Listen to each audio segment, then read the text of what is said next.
We are on the bottom of DAF Yud Ches Amud Beis in Megillah. We're up to the ingredients that you're allowed to and not allowed to use for ink and for parchment of writing a Megillah. Haisaksuva bisam bisikra uvakar kartom, that the Mishnah had said that if it was written with certain kinds of ink, it is not kosher. It has to be written with an ink that is identified merely as dio. This is an ink that the Gemara was familiar with, and similarly it says you cannot write it on any surface other than cloth. Okay, so the Gemara just wants to identify what the non-kosher ingredients are. Sam is sama. That's something that the Gemara knew was a certain kind of dye. Rashi calls it apurmin, orpiment, and sikra, Amar Rabba bar Barchana, sikrasa shema. It is known as sikrasa. Rashi says that it is a red kind of dye, and kumus, kuma. Kumus is kuma. Rashi says it's a certain kind of sap, and kankantom is charta du ushkapi, is a certain kind of black polish that is used for shoes. All of these things are not kosher. Now, when you look at Tosfos at the bottom, it becomes clear that there are certain requirements for dio. On the one hand, it has to be black. On the other hand, it has to be permanent, but not too permanent. It cannot be so indelible that it's impossible to erase. And we know that from the laws of Sota, where you write using dio to put it in the elixir for the Sota, and the letters eventually dissolve. So it has to be somewhat indelible and black, but not completely unerasable. And that's the reason why some of these dyes are not good, because they're not the right color. And some of these dyes are not good because they are so permanent that they're not erasable at all. Okay, now we go to parchment, and it's diftera demaliach v'kamiach v'lo afitz. There was a certain kind of parchment that the Gemara called diftera, which the Gemara says is regular parchment, not like I had suggested yesterday. It's regular parchment, but it hasn't been processed fully. It's been salted and floured, because that's how they dry out the parchment, the animal hide, but it has not been processed with gallnut resin, which is another chemical that is used in order to process the hide. And nior machka. And what is paper? Paper is a vegetable product where they take different herbs and glue them together in order to get paper. So those things are not kosher for writing the Megillah either. And therefore, ad shetei ksuva ashuris, it therefore has to be written in Hebrew. Dichsiv kichsavam v'chizmanom. We had seen this Gemara before, that it says in the Megillah it has to be done according to its proper writing. And al hasefer uvidyo, and it has to be on a scroll using regular ink. Minolan, and how do we know this? Asya ksiva ksiva, because the writing that is described in the Megillah implies ink, based on Gzeira Shava. Ksiv hacha batichtov Esther Hamalka, as it says that Esther the queen wrote. Uchesiv hasam, and it says in Sefer Yirmiyah, Vayomer lahem Baruch mipiv yikra elai es kol hadivarim ha'ela va'ani kosev al hasefer bidyo.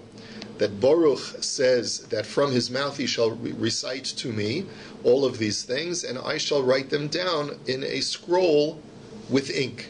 So therefore you see that the verb writing is associated with this permanent kind of ink called dio. And as I mentioned, it has to be a specifically known ink to Chazal. Let's go on to the next Mishnah. Next Mishnah is really two different Mishnayos put together.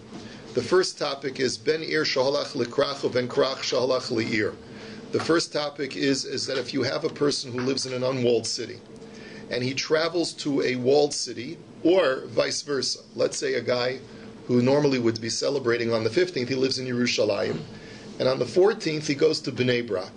So, Im Asid Lachzer Limekomo Korei Kimakomo. If he's eventually going to go back to Yerushalayim, so then he reads it on the 15th, and it sounds like he doesn't read it on the 14th at all. Eventually means the next. You'll find out. V'im lav, I'm being deliberately vague. Vague. V'im lav korei imahin.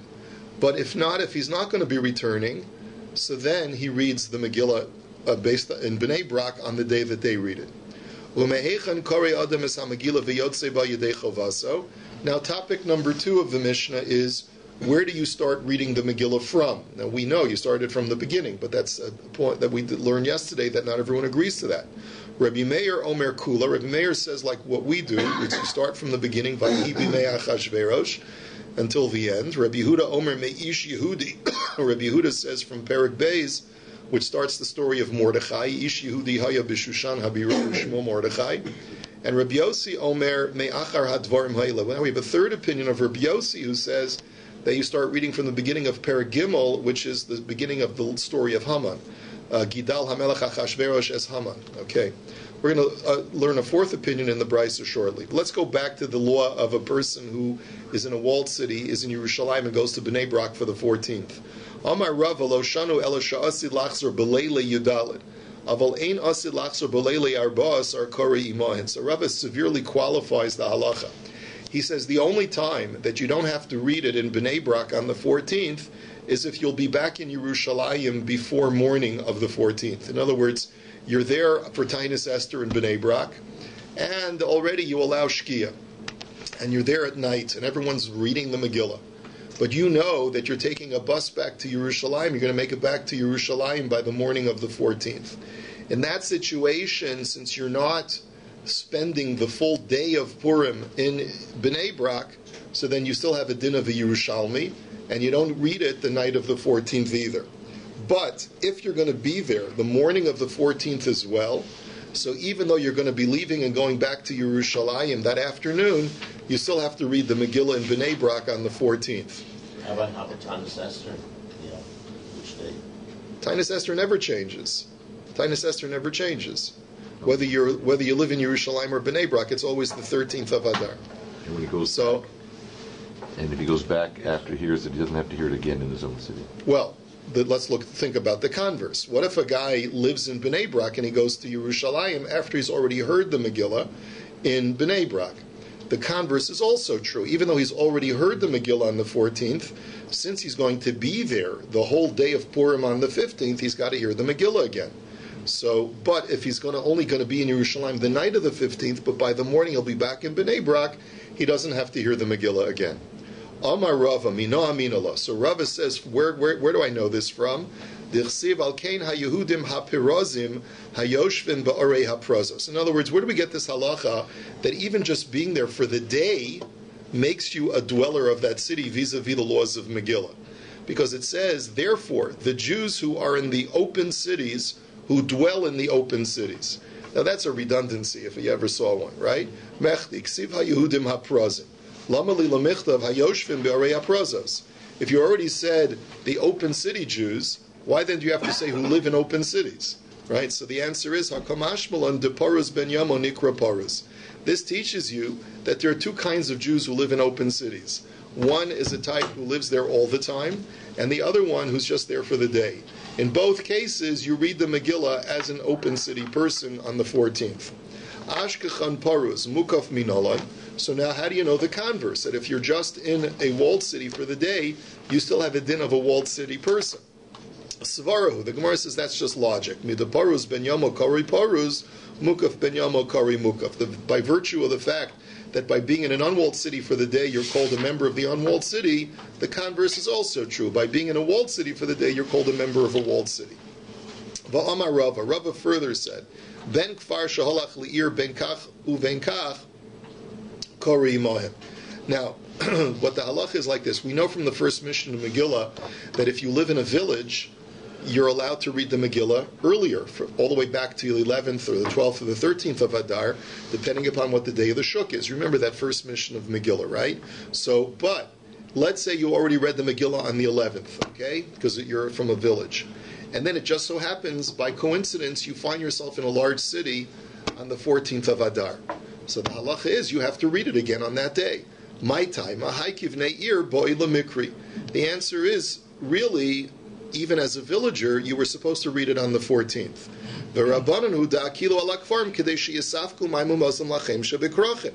And the whole reason why the rabbis were lenient and let you read it early was as an accommodation to you, so that you'll be free on Purim Day to provide food for the members of the various cities.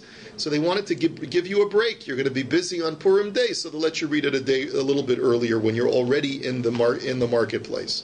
But honey, mili ki isei beduchte, abal ki isei beir, kivnei ir boilam mikri. But that's only when you're not going to be in the big city on the 14th of Adar. But if you're in the big city anyway, so then you revert back to your basic obligation, which is to hear it on the 14th.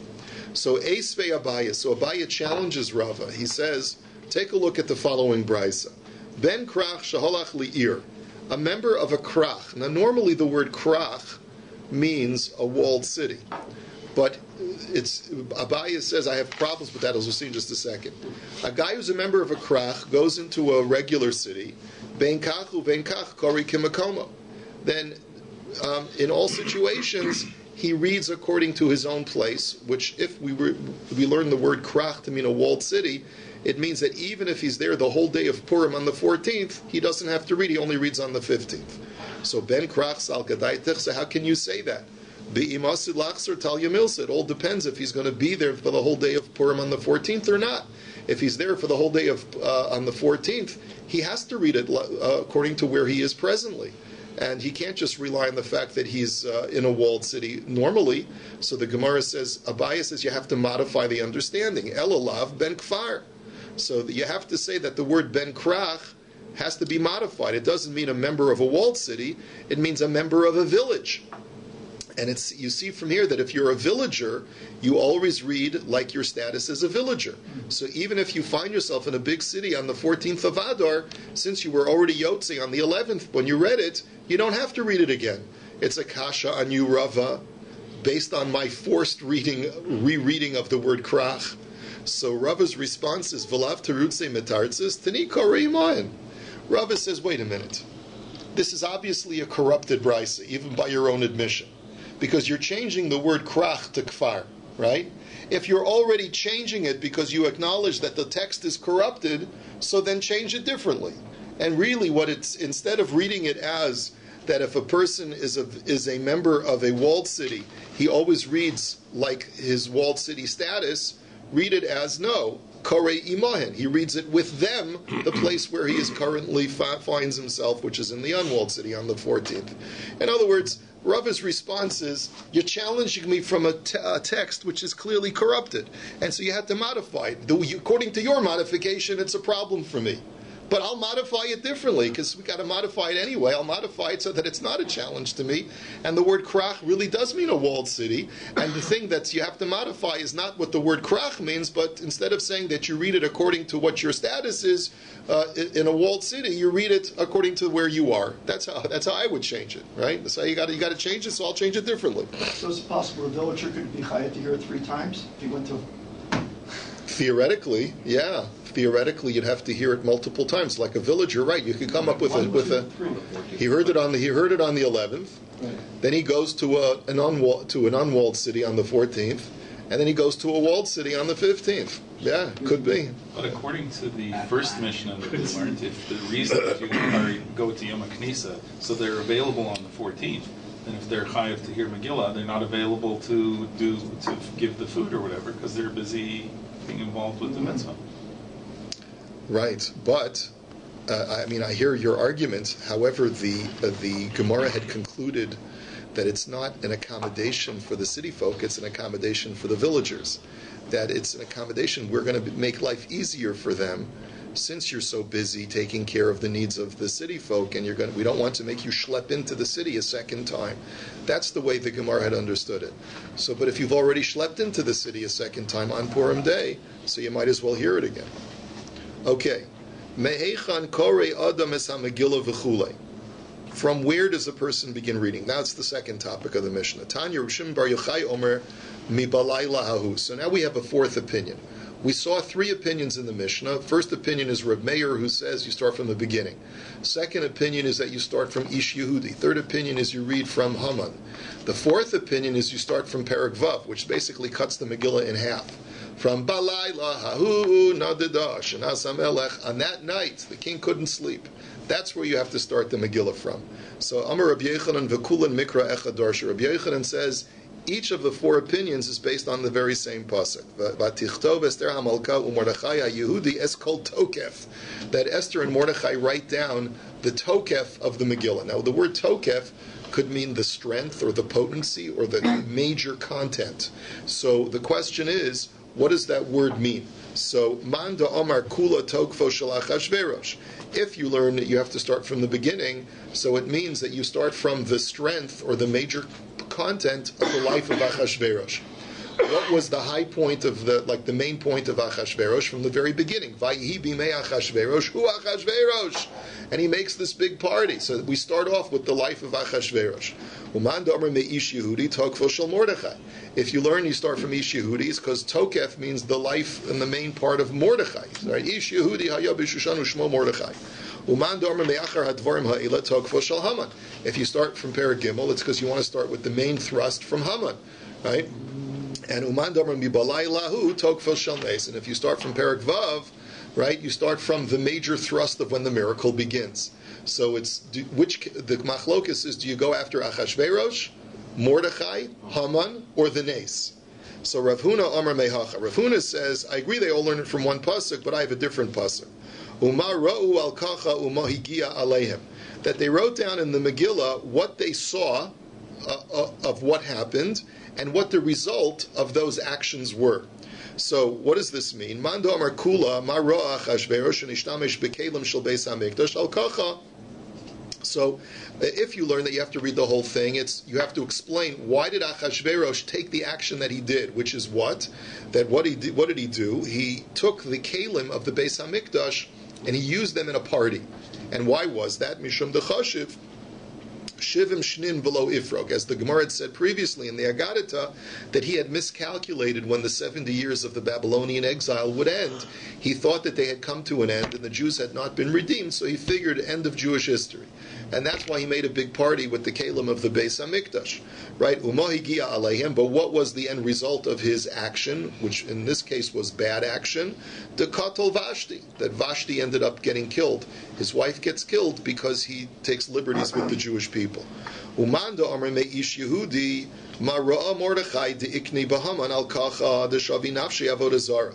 That if you learn, you start reading from Mordechai, then we have to explain Mordechai's actions. Why did Mordechai provoke Haman by refusing to bow? The answer is because Haman had made himself into an avodah zara, or like the Gemara had said, that he hung an avodah zara around his neck. Umahi gia aleihem disrachish nisa. What was the end result of Mordechai's refusal? It was that a miracle took place, and that's what the pasuk means. Uman domer me'achar hadvarim ha'eleh mara'a Haman sheniskane b'chol ha'yehudim al kacha mishum de Mordechai lo yichra v'lo yishtachaveh. And if you learn, you start from Perek Gimel, the rise of Haman. It's what caused Haman to take action to want to destroy all the Jews, because Mordechai refused to bow to him. And what was the end result? Like the pasuk says, that they hanged him and his sons on a tree. And if you learn the fourth opinion, that you start reading from the beginning of the miracle, it's Marah Achashverosh lahavia sefer hazichronos al kacha dizaminte Esther lahaman bahadeh. That really the main part of the story is what caused Achashverosh to have a night of tossing and turning and not being able to sleep, which caused him to have the chroniclers read the story of the recent history to him. It was the fact that he was disturbed. Why did Esther invite only me and Haman to her private party? What's going on between my wife, and Haman? So therefore, Umahi Gia Aleihim, and what was the result of that action? The Israch Eshnis, the whole miracle of Purim. Amar Rabbi Chelbo, Amar Rav Chama Bar Guria, Amar Rav, halacha kedivrei ha'omer kula. That the halacha is you got to read the whole Megillah, as obviously we know. Va'afilu lemando Amar meish Yehudi tzricha shetiksuva kula. And even if you learn that you could start it at some point later in the Megillah, like from Perek Beis or Gimel or Vav, you still have to have a fully intact Megillah in front of you when you read it. Va'amar Rabbi Chelbo, Amar Rav Chama Bar Guria, Amar Rav, Megillah Nikrei Sefer v'Nikrei Sigeres. That the Megillah is in the Psukim in Megillah's Esther. It's both called a Sefer and an Igeres. It says v'Nichtav ba Sefer, that it's written down in a book, and it's also called an Igeres, Eis Igeres HaPurim, this letter of Purim. What are the ramifications of calling it both a Sefer and an Igeres? Nikrei Sefer Shimtafra b'Chutei Pishtan Pesula. That in certain respects it resembles the laws of a Sefer Torah, and just like a Sefer Torah has to be stitched with gidim, with animal sinews, because it has to be animal product that attaches the Sefer Torah together, so too a Megillah cannot have any vegetation to sew it like flax thread, but also must be stitched with sinews. However, there's a leniency because it's called a letter, in that 3 stitches suffices. So even if you have, let's say, a long urea, a long column of parchment, normally for a Sefer Torah you have to go from top to bottom. But in a Megillah, as long as you have 3 stitches with the sinew, that is sufficient. And Amar Rav Nachman Ulvad Sheyiyu Mishulashim. That's provided that they are spaced in thirds. And the way that it seems from the text of Rashi, it seems that it has to be as follows. If you have blank space on top that is unstitched and blank on bottom which is unstitched, the space of unstitched has to correspond to the distance between one stitch and another. So you'll have 3 stitches. And the space between one stitch and another cannot be any less than the blank space that's above the stitch, the top stitch, and the space that's from the lowest stitch to the end of the urea. Okay, Amar Rav Yehuda, Amar Shmuel, Hakori b'Megillah Haksuva bein Haksuvim lo yatza.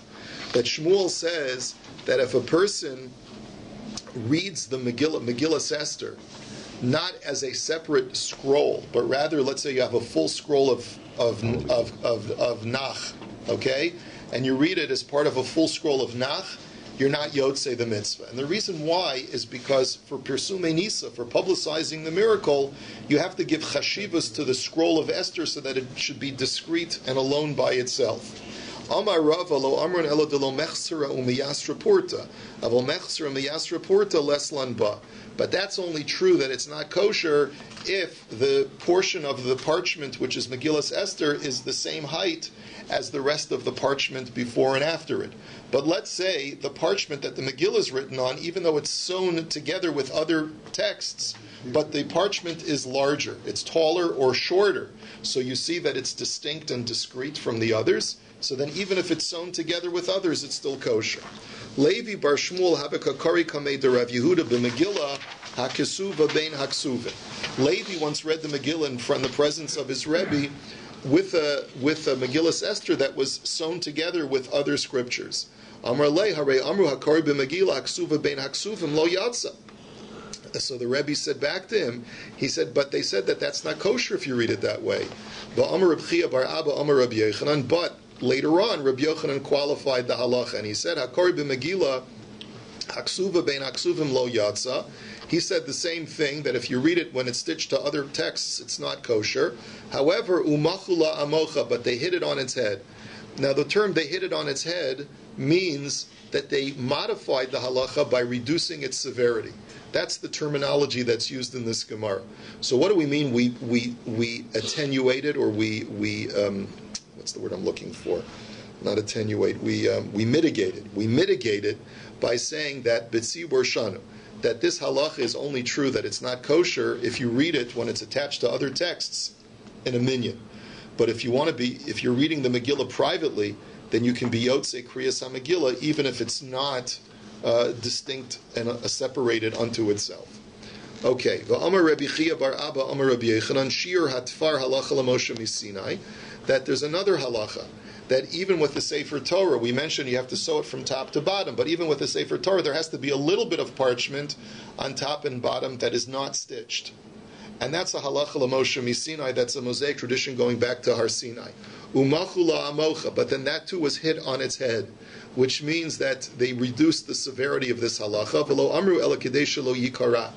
That really it's only a rabbinic law. It's not a halacha l'Moshe miSinai, but rather, what is the reason? The rabbis required it, that there be a little bit of space at the top and the bottom that's not stitched, because if you tighten or pull apart the parchment, you want there to be a little bit of give on the top and on the bottom, because otherwise the parchment might tear if a person does galila really, really tight. Yeah? So therefore, when there's that give a little bit on top and the bottom, it'll start to pull, and a person will realize he's got to stop. Okay. Next.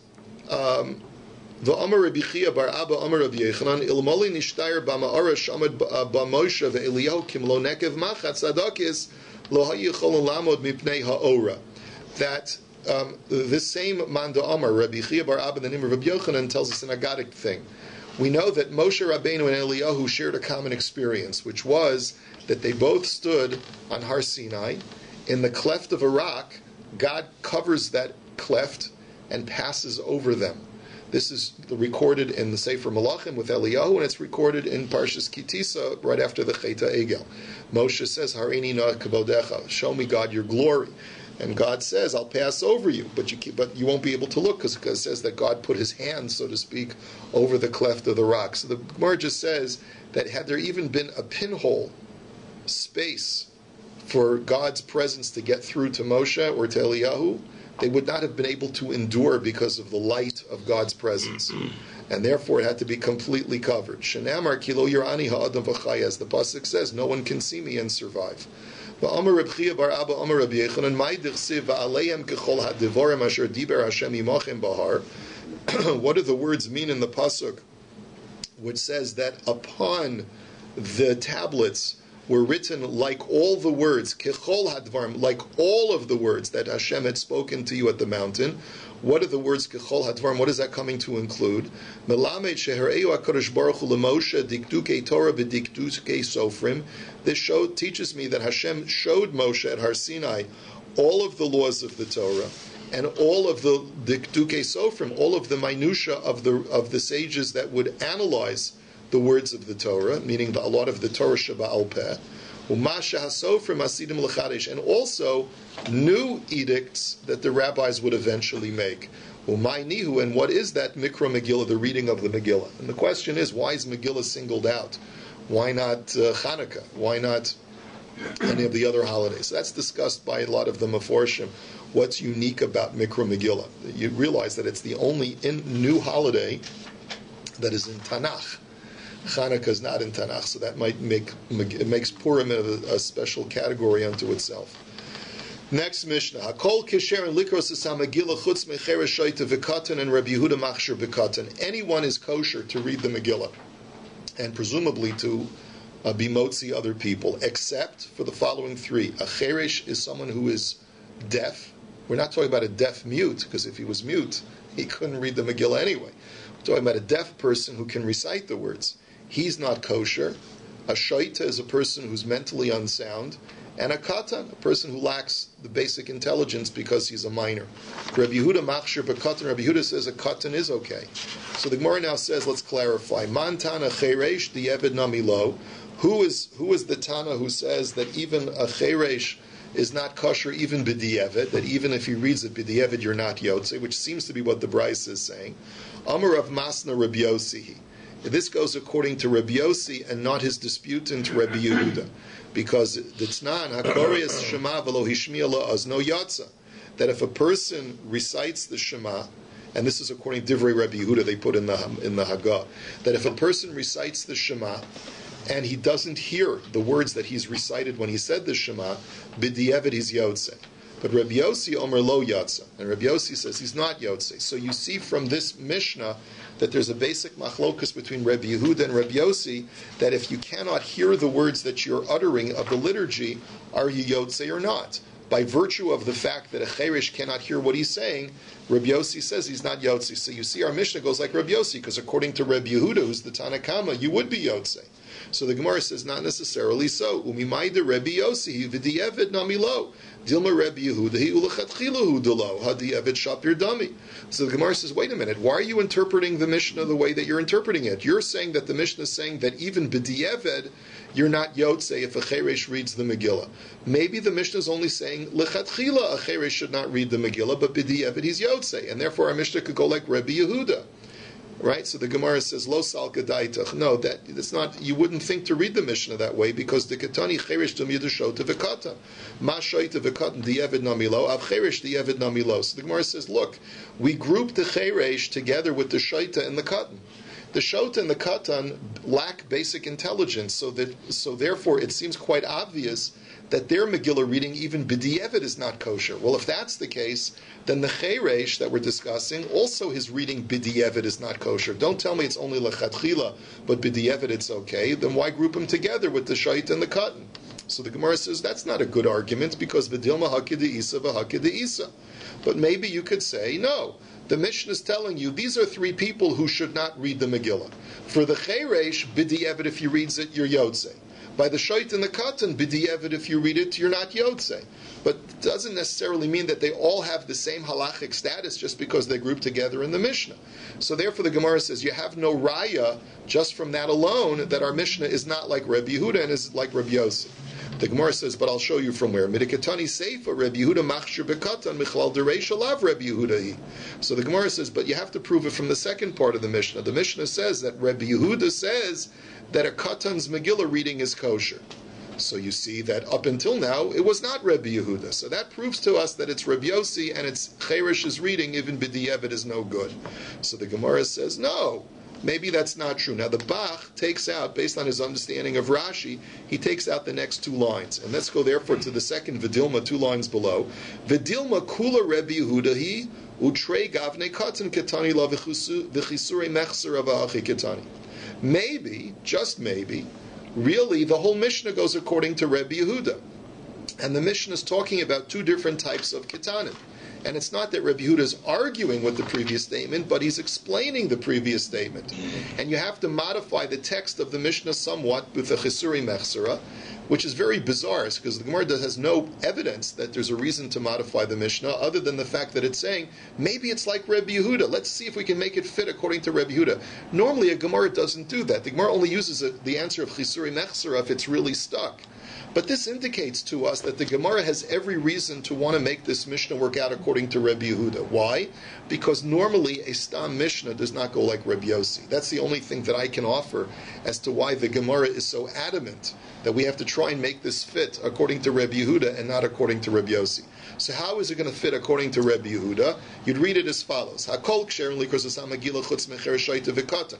That anyone is kosher to read the Megillah except for the cher shaita and katan. Bamed v'mamor bekatan shlo egia lechinuch. Aval bekatan shegia lechinuch afilu lechatchila nami. That's only true if the katan has not reached the age of education. He's a 4-year-old katan. But if he's already well advanced enough to know how to learn and read the Megillah, so then he can be motziyu. Why? Because Rebbe Yehuda machshir bekatan. Because Rebbe Yehuda holds that a katan can read the Megillah once he's reached the age of chinuch, the age of education.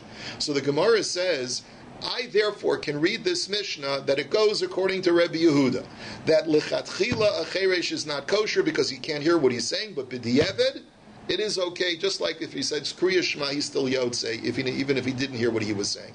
And I've successfully proven to you that I can read the Mishnah that way. So the Gemara now says, now wait a minute, B'mayu kimta Rebbe Yehuda v'di'evid. So how are you reading the Mishnah? That's going according to Rebbe Yehuda, and b'di'evid you will be Yotzei if you're a Cheresh. Elahadetani, but let's look at another brisa. And this is a totally different Tana. This Tana is Yehuda Bereder of Shimon ben Pazi.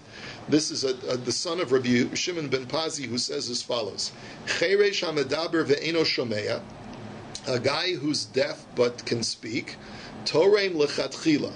He's allowed to take truma from his own crops, even lechatchila. Now, this is problematic according to everybody, because when you take truma, what do you have to do? You have to say, from here I'm taking truma, and you have to make a bracha on it. So there is a liturgical recitation that has to be done when you take truma, just like saying Shema, just like reading Megillah. And here, even lechatchila, he's allowed to do it for his own crops, even though he's not going to hear what he's saying. So money, who does that Mishnah go like? Or Brisa go like? I Rabbi Yehuda di'evid in lechatchila lo. I Rabbi Yossi di'evid nami lo. It's not like Rabbi Yehuda, who says that only b'di'evid are you yotzei if you're a cheresh, but lechatchila he holds you can't. And it's certainly not going like Rabbi Yossi, who says even b'di'evid it's no good. So therefore, who does that Brisa go like? So ve'elamai Rabbi Yehuda v'afilu lechatchila. The only alternative is to say that according to Rabbi Yehuda, a cheresh, even lechatchila, is allowed to read the Megillah and is allowed to recite Kriya Shema and is allowed to take Truma, right? So ve'ela hadatanya, but look at the next brisa. Lo yavarich adam birkas hamazon belibo v'im birech yatsa. Money lo Rabbi Yehuda v'lo Rabbi Yossi. If you're telling me now that according to Rabbi Yehuda, a cheresh is even lechatchila, okay, then look at the brisa. Brisa says that if you're leading the benching, you should not be. You have to make sure that you say the words so that you can hear them. If you're saying the benching, but if b'di'evid you said them to yourself and without hearing, then b'di'evid you're yotzei. Now, if you're telling me that Rabbi Yehuda says even lechatchila you don't have to hear, and Rabbi Yossi says even b'di'evid you're not yotzei if you don't hear, then who does this brisa go like? It doesn't go like Rabbi Yehuda because it says lechatchila you have to hear, and it doesn't go like Rabbi Yossi because the brisa says that b'di'evid you're yotzei. So I Rabbi Yehuda afilu lechatchila, Rabbi Yossi afilu di'evid nami lo. So the Gemara's answer is, just going to go a few more lines, la'olam Rabbi Yehuda va'afilu lechatchila. So the Gemara says, I'll tell you what.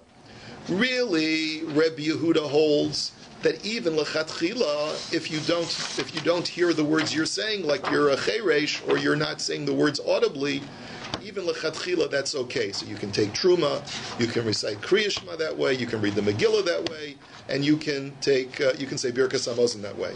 V'lo kasha. But what are we going to do about the brisa with Birkas Hamazon? Hadidei hadirabe.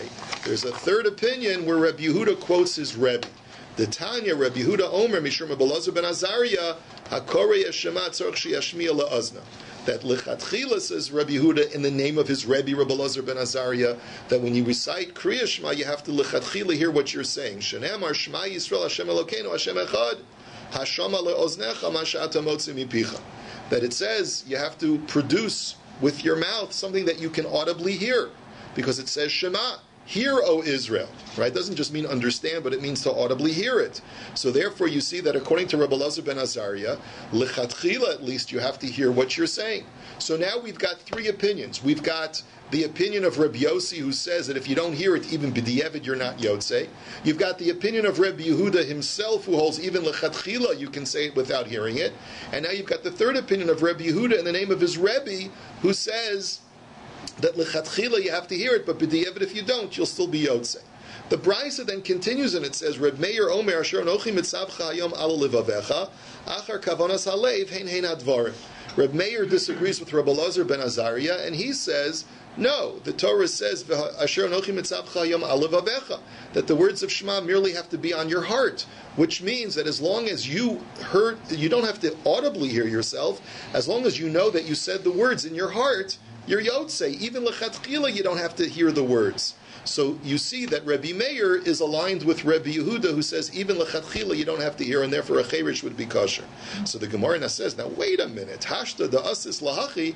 Now that I've got this brisa that finds Rabbi Meir is the one who holds that lechatchila it's okay, afilu tema Rabbi Yehuda karabe svirale. Then we don't have to say that Rabbi Yehuda is bifurcating, that Rabbi Yehuda himself disagrees with his Rebbe, Rabbi Elazar ben Azariah. We were all along looking for a Tana who says that even lechatchila you're allowed to say the words without hearing them. So we thought that it was Rabbi Yehuda, but now that we see that there's another Tana, Reb Meir, who says that explicitly, you don't have to say that Rabbi Yehuda is the one who holds that way. V'hada Tani Yehuda b'reid Reb Shimon ben Pazi Reb Meir. The brisa which talked about taking truma without hearing what you're saying when you make the bracha goes according to Reb Meir. So the bottom line is that we have three opinions.